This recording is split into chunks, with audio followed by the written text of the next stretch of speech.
isso não ocorre. Hoje em dia, hoje na zona de expansão a gente tem o quê? Se eu salvo não engano, tenha somente uma linha de ônibus que rode por lá. Conjunto 17 de março, não sei ainda se tem ônibus já circulando por dentro. Tinha a linha Aquários que passava próximo. Não sei se já tem ônibus passando lá por dentro.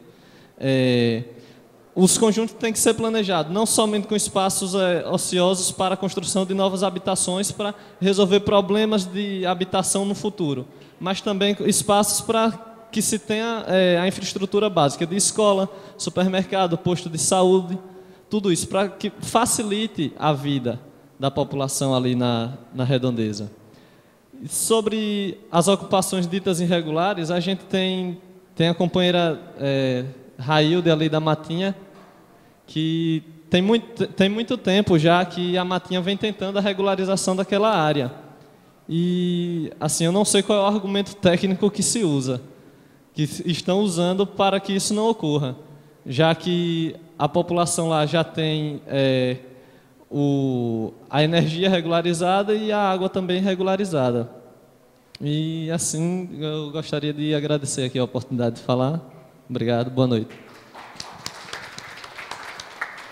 Raul, queremos saber se existe mais alguém interessado no debate.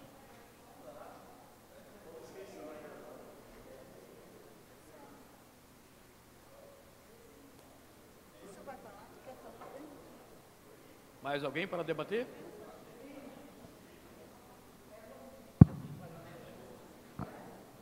Firmo. Bom, boa noite a todos. E primeiro colocar que, de fato, eu fiquei um pouco mais animado com as duas últimas intervenções, senhor Décio e de Almir, porque a gente tem um pouco de angústia com essa questão do crescimento de Aracaju e dessa departamentalização da cidade, de forma que algumas classes sociais fiquem de um lado da cidade, outras de outro. E um dos grandes problemas de Aracaju que a gente percebe é com relação a essa história de que Aracaju não tem mais para onde crescer, que sempre se chama a zona de adensamento restrito, que é apelidada de zona de expansão, de único lugar que Aracaju pode crescer, mas o próprio Ministério das Cidades, o próprio BGE, identifica uma série de áreas na própria Aracaju que podem ser alternativas de habitação popular, inclusive. Hoje tem um processo de esvaziamento da parte central da cidade. Uma série de prédios públicos ou não, e a gente percebe que a classe média que antigamente habitava no centro da cidade tem se afastado para a região sul da cidade. É uma alternativa. Existem vazios urbanos que a gente percebe, se você olhar através de satélite, um monte de outras áreas da cidade, que inclusive está sendo usada para quem tem uma faixa de renda um pouco maior, acima dos 3 salários mínimos.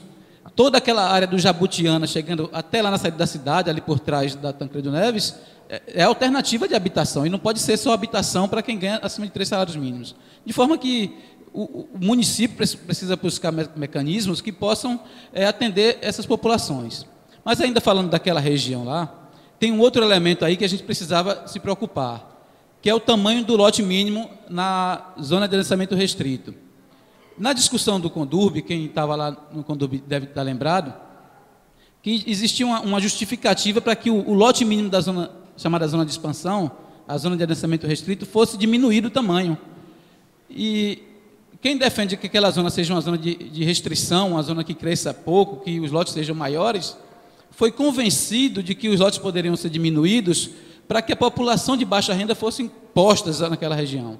E eu acho que não está tão distante, não. Quando eu fui morar ali, eu tinha uma agonia danada de vir pegar o ônibus. Hoje eu gasto 1h30 para ir trabalhar, volto 1h30 para voltar. É ruim nesse aspecto, mas a gente se acostuma.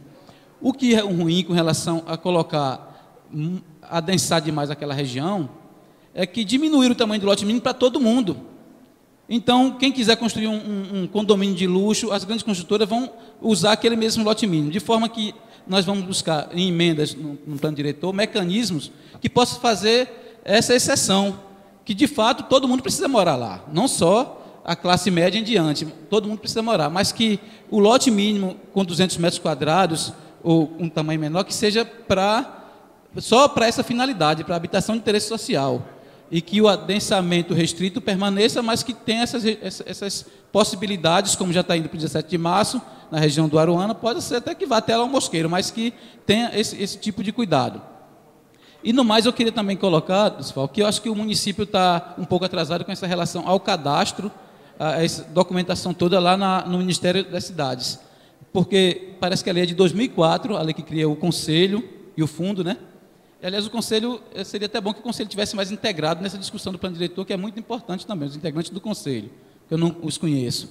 Mas de 2004 a lei, e até hoje, lá no Ministério das Cidades tem Aracaju com uma restrição, com uma pendência de receber recurso, justamente porque faltam alguns passos ainda para recursos para habitação de interesse social, para que se conclua. Então, eu queria até que você, depois, quando você voltasse a falar, você explicasse isso, como é que está essa história aí, porque isso é importante para que a cidade possa realmente atender esse déficit habitacional, que parece estar na casa de 16 mil unidades, pouco mais de 13 mil unidades habitacionais de interesse social. Ainda tem outros fenômenos que são estudados dentro dos estudos do IBGE, dos levantamentos que foram feitos, que são habitações, que são pessoas que têm onde morar, mas têm uma série de problemas. Por exemplo, tem cidades, tem habitações que não têm sanitário, tem habitações que o telhado não é adequado, tem habitações que a quantidade de pessoas que moram naquela habitação é muito grande para a quantidade de cômodos e para o tamanho do metro quadrado. É tida como uma habitação, mas que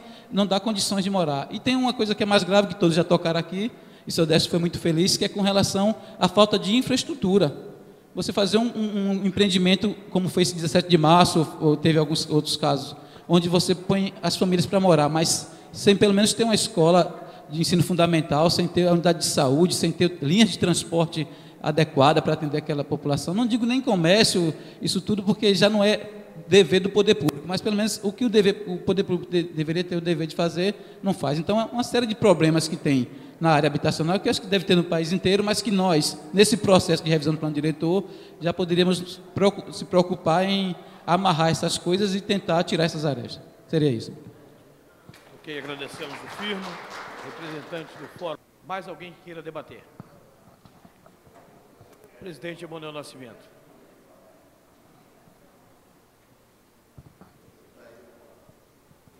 Pessoal, eu quero abraçar vocês, todos, agradecer pela presença e falar de um tema importante sobre essa questão de moradia.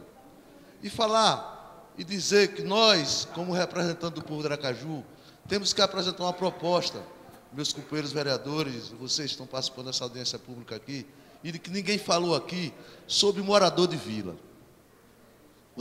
As vilas de Aracaju, para começar, as vilas de Aracaju não deviam existir, porque é proibido ter vila. Não é? E eu conheço uma vila aqui em Aracaju, que ela é tão ruim, que ela é tão indigna, que o nome da vila é Vila Miséria.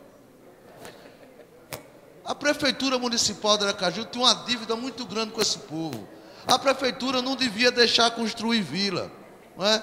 A Prefeitura devia reunir esses moradores, e eu estou pensando em reunir esses moradores de vila, para ouvir essas pessoas, porque essas pessoas sofrem no dia a dia, não é? Com a indignidade que existe na sua moradia, não é? Para as pessoas, para as crianças. E eu acho que essa casa, que o plano diretor de Aracaju, não é? Eu não vi as pessoas falando sobre isso, mas nós não podemos fazer um plano diretor que não fale sobre morador de vila, não é? Que, pelo menos, que tenha lá algo no plano diretor. Eu acho que eu vou fazer até uma emenda na lei orgânica do município de Aracaju, proibindo construir vila em Aracaju. Vira uma moradia que não tem que existir, porque ela vai de encontro à dignidade humana.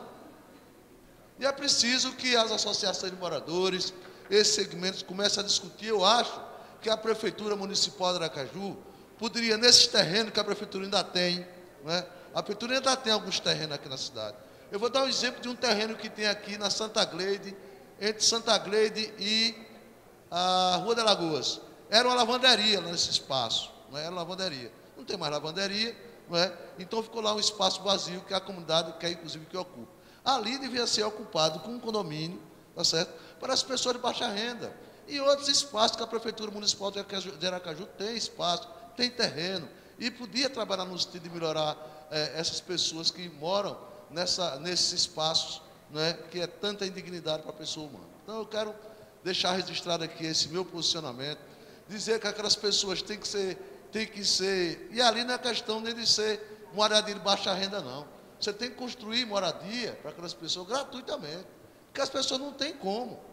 Não tem como as pessoas pagar um aluguel numa casa daquela. Quando a gente está falando de plano diretor, até o próprio Estado e até a própria Prefeitura constrói casas, né, que não deveriam ser construídas. Por exemplo, se a gente for na Terra Dura, no Santa Maria, está lá, doutor Décio, a casa é uma parede para duas. Tá certo? E a gente fica aqui falando do plano diretor, e a Prefeitura, é importante que a gente coloque aqui, que a Prefeitura tem muita culpa nisso, que a Prefeitura precisa melhorar a sua fiscalização nas obras. Não é apenas liberar a obra, é liberar a obra e fiscalizar a obra. E proibir obras nessas áreas. Por exemplo, naquela do Santa Maria, do Conjunto Valadares, a Prefeitura não devia deixar construir. Porque você não pode construir, no século XXI, uma casa, tá certo? Uma casa para duas famílias, que é a parede de meia, é praticamente uma casa para duas famílias. Tá certo? Sem área de ventilação e sem área de iluminação. Então a Prefeitura, eu acho que nesse código, no código que nós vamos votar e nesse plano diretor, nós temos que pensar em algumas propostas que a gente possa beneficiar esse segmento. Então, eu levantei essa questão aqui apenas para a gente começar a se inspirar e imaginar como é que nós vamos defender esse segmento da sociedade. Uma coisa que tem que ter nesse plano diretor, e na Alergônia do município de Aracaju, é erradicar as vilas desse município. Tem que proibir construir vila. Eu, quando era secretário de Assistência Social, eu descobri uma vila no Barra América, que era um subterrâneo, era um túnel, ali perto da igreja do Capuchinho. Recebi uma denúncia e eu próprio vi. Quando cheguei lá, era a rua, tinha um bar, tinha um sinuca, e a pessoa entrava. Lá embaixo tinha uma porção de casa, não é? As pessoas morando no subterrâneo. Foi o que eu fiz, tirei aquela família dali, aluguei casa para elas e derrubei a vila. E não é possível que isso aconteça em Aracaju, uma cidade que a gente chama de qualidade de vida, que todos nós vamos trabalhar, estamos trabalhando pela qualidade de vida da cidade, e você não vê nenhum movimento em defesa dos moradores de vila, e você não vê nenhum movimento para acabar a vila. E a Prefeitura Municipal de Aracaju deve muito a essas pessoas. Nós temos que ter uma política de moradia voltada para esse segmento, para ajudar essas pessoas. Era essa a nossa participação. Muito obrigado, querido relator. E agora, para um muito grande de perguntas, nós vamos dar oportunidade para que o doutor Dulcival, do CEPLAN, responda tanto o Raul, que foi o primeiro, o segundo o Firmo e o terceiro o presidente Emanuel Nascimento. Logo em seguida, depois, continuaremos com o Fábio e assim sequenciando. Então, com a palavra, o doutor Dulcival.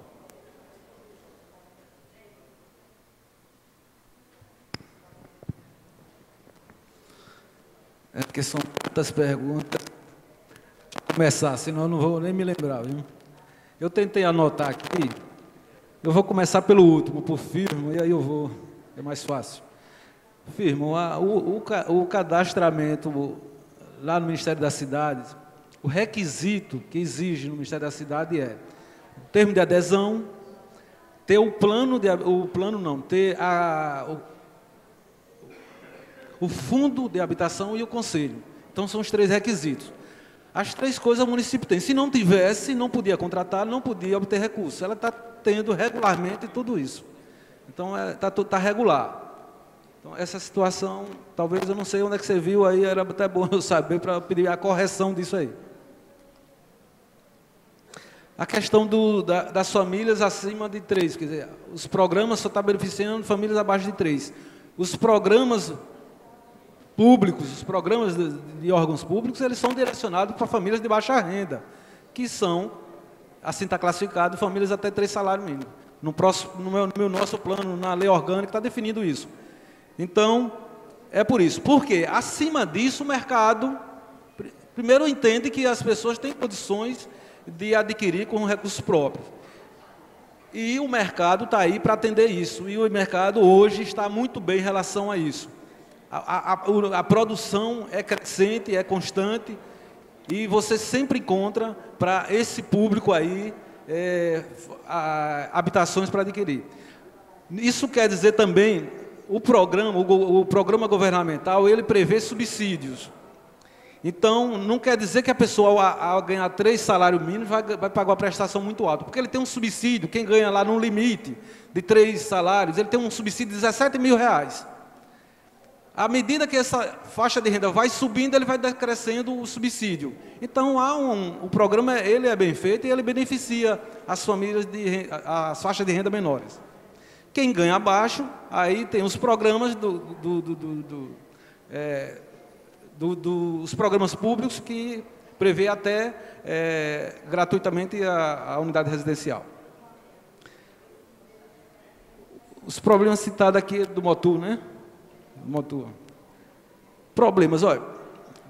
Problemas, a gente não só citou problemas, a gente só apontou soluções. A gente mostrou o cadastramento do PEMAS.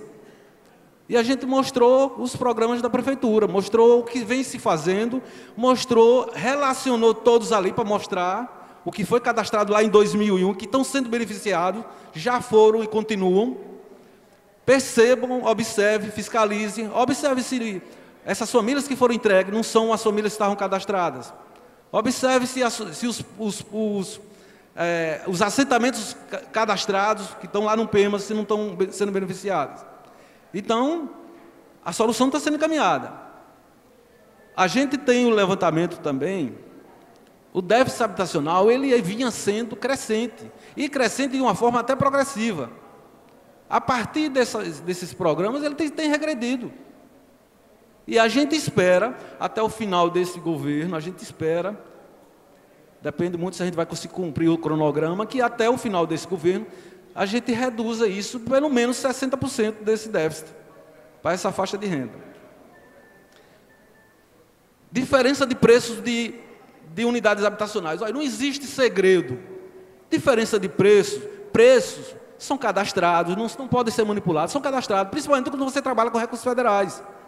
Existe um sistema chamado SINAP, é um sistema nacional de preço. Então está lá. Quem define os preços é a infraestrutura, é a construção. Existe uma planilha orçamentária prevendo tudo que se gasta para se construir. Então, por que uma unidade é mais cara do que a outra? Porque a infra é maior. Se você tiver um lote daquele que eu apresentei ali, urbanizado, com toda a infra pronta, o custo dele é pequeno, é o custo de construir a unidade habitacional, que hoje o mercado aí gira mais ou menos em torno de R$30 mil. Você pode construir por menos? Pode, diminua as especificações dela, você constrói por menor preço, mas não é assim. Outra coisa é, faça um mutirão, você faz com recursos próprios, você contrata sem a legalização dos trabalhadores, fica tudo mais barato, mas não é assim que o poder público contrata. Então não há segredo, a diferença de preço é a diferença da infraestrutura.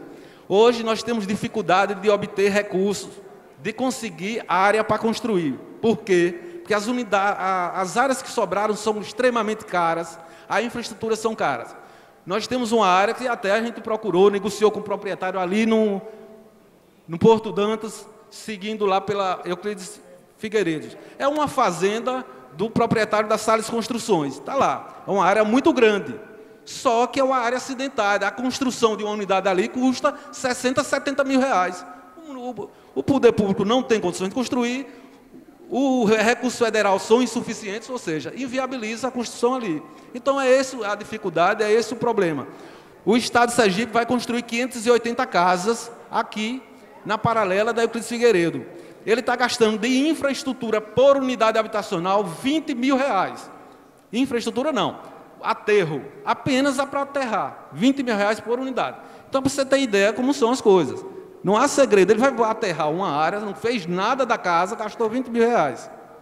Então, vocês compreenderem como é a situação. E por último, o CREV.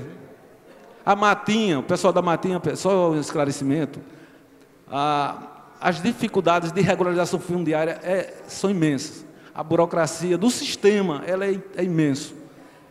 Nós estamos com, seja nos cartórios, seja na SPU, nas sessões, então a gente sofre.